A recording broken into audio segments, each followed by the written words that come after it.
কোনো লাশকে কবরে শোয়ানোর আগে কবরে একবার শুয়ে দেখবেন। প্রাচুর্যতা মানুষের যন্ত্রণা, মানুষ ভেতরটা ফাঁকা করে দিতে চায়। আমি সুযোগ পেলেই পালাবো, মানে এই শিকল ছেড়ে পালানোর জন্য সবার চেষ্টা, কেউ কেউ পালাচ্ছে না, পারছে না, পালাতে দেয়া হয় না। বাড়ি করার জন্য কেউ যদি বাড়ি ছাড়ে কখনোই তার আর কোনোদিন বাড়ি ফেরা হয় না মৃত্যুর আগ পর্যন্ত। আসলে মানুষ কিন্তু তার পুরনো জায়গায় ফিরতে চায়, খুব চাই। মানুষ শুধু অভিনয় করে তার বর্তমানকে টিকিয়ে রাখতে চায়, একথা সত্য, কিন্তু মানুষ সেই তার অভাব অনটন জরাজীর্ণ যে পুরাতন সময়টা সেটারই প্রেমে পড়ে থাকে। ক্যামেরার পেছনে যে ভাইটা দাঁড়িয়ে আছে তাকে জিজ্ঞেস করেন আপনার কি এই জীবন পছন্দ, সে বলবে না রে ভাই, ঢাকা শহরে টিকে আসি, ছেলে মেয়ের জন্য, ওয়াইফের জন্য, কি অদ্ভুতভাবে আমাকে শিকল দিয়ে বেঁধে রেখেছে, আমি সুযোগ পেলেই পালাবো। মানে এই শিকল ছেড়ে পালানোর জন্য সবার চেষ্টা, কেউ কেউ পালাচ্ছে না, পারছে না, পালাতে দেয়া হয় না। যেমন টুনি হচ্ছে মন্তুকে বলেছিল যে মকবুল বুড়ো যদি মরে যায় একদম পাখির মতো উড়াল দিয়ে বাপের বাড়ি চলে যাবো। এই যে বলাটা, মানে বোঝা যায় যে মানুষ আসলে তার বর্তমানে খুশি নয়, কেউ খুশি না। মানুষ সবাই শুধু চায় আমার যে শৈশবে আমার পকেটে 1 টাকা ছিল না, সেই শৈশবে আমি আবার যাব। তাহলে দেখেন, তাহলে সত্যিই কি প্রাচুর্যতা মানুষের পছন্দ না? আমাদের মনে হয়েছে কন্টেন্টের বেলায়ও তাই, কন্টেন্টে অতি আলো, অতি রেডিয়েশন, অতিমাত্রায় তেল কাজল পরানো দরকার নেই। আরও তো খুশি হতাম যদি একদম সাদা কালো করা যেত। কিছু কিছু ব্যাপারে করব।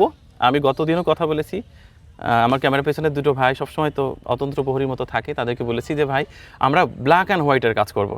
আমরা 80-র দশকে মানুষকে নিব, 90 দশকে নিব, 70 দশকে নিব। মানে আমার এই সময়টা না আমার জন্য যন্ত্রণাদায়ক, এই সময়টা আমার পছন্দ হচ্ছে না, এবং আমার না কারোরই হচ্ছে না, মুখে কেউ বলছে না। তাহলে কি 10তলা বিল্ডিংয়ে মাটির কলসে কেউ পানি রাখে? অনেক বাড়ি গিয়ে দেখি যে মাটির প্লেটে তাদের খাবার দাবার সার্ভ করা হচ্ছে। অনেক দামি দামি রেস্টুরেন্টেও এখন মাটির প্লেটে খাবার, 4 কাপ মাটির তৈরি। মানে আমি বলছি কেন? তুমি তো, আমরা তো জানতাম যে গরিব মানুষ এরকম করা উচিত, তা তুমি কি গরিব হতে চাও? মানুষ আসলে নিঃস্ব হতে চায়। প্রাচুর্যতা মানুষের যন্ত্রণা, মানুষ ভেতরটা ফাঁকা করে দিতে চায়, নিঃস্ব হতে চায়।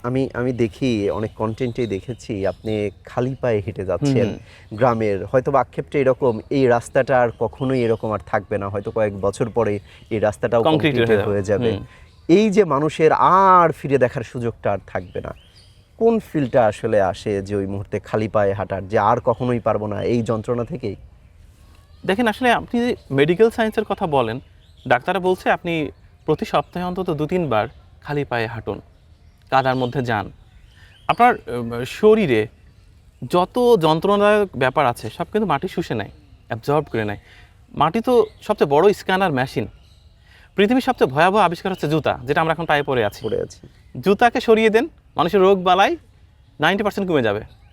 আমরা তো মাটির সাথে থাকছিই না। আচ্ছা বলেন তো, এত ক্ষিপ্রতা কেন তৈরি হলো? কেন সবার মধ্যে এত যন্ত্রণা, এত ডিপ্রেশন কেন হলো? হয়েছেই মূলত এরকম যে মানুষ মনস্তাত্ত্বিকভাবে ভালো নেই। যখন আপনি মাটির সাথে থাকবেন, মাটির উপর বসবেন, মাটিতে একটু শুয়ে থেকে দেখবেন, পৃথিবীর কারোর প্রতি আপনার কোনো অভিযোগ থাকবে না। আপনার শুধু মনে হবে যে হ্যাঁ, এই মাটি দিয়ে আমার তৈরি, আমি আবার মাটিতেই এখন শুয়ে আছি। আপনার শরীরের মধ্যে একটা অন্যরকম প্রশান্তি খেলা করবে। কখনো যদি সুযোগ হয় তাহলে কোনো লাশকে কবরে শোয়ানোর আগে কবরে একবার শুয়ে দেখবেন পৃথিবীর সমস্ত শব্দ থেমে গেছে, এবং আপনি এত ভয় পাবেন, কি বিভৎস একটা ব্যাপার যে চারপাশে মাটির একটা ঝাঁ শব্দ কানে আসছে, এবং কবরের ওই সমতুল্য সামান্য একটু আকাশ দেখা যাচ্ছে, সেখানে চাঁদ নক্ষত্র কিছু নেই, কিংবা মেঘের ছায়াও নেই, অথবা সূর্যের দেখাও পাবেন না। এবং আমাদের মনে হবে জাস্ট উপরে একটু ঢাকনাটা দিয়ে দিলেই চারপাশে ঘুটঘুটে অন্ধকার। এবং এই কবরে লাশটা শোয়ানোর আগে একবার শুয়ে দেখবেন যে পুরো পৃথিবীর প্রতি আপনার কোনো লোভ, লালসা, আকাঙ্ক্ষা কিচ্ছু থাকবে না। মনে হবে এনাফ, যথেষ্ট হয়েছে, থামি এখন।